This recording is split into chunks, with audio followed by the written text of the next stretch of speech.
And everybody who is with you, whenever they misbehave, and you are the driver, and you let them do whatever which they are doing, you are responsible. You are the culprit right there. So everybody end up blaming you to say, okay, you are the chief of the problem, you are the center of the problem. So whatever which is happening in the nation of Zimbabwe, we could see threats coming out of ZANU-PF people, Varakashian everywhere. They lack respect.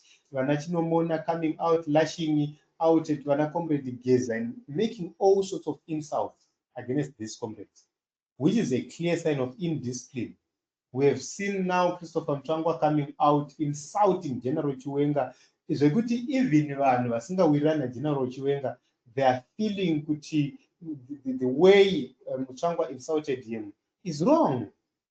So who is to blame? This is the issue which Kudzai is raising right there. The biggest problem is Emerson himself.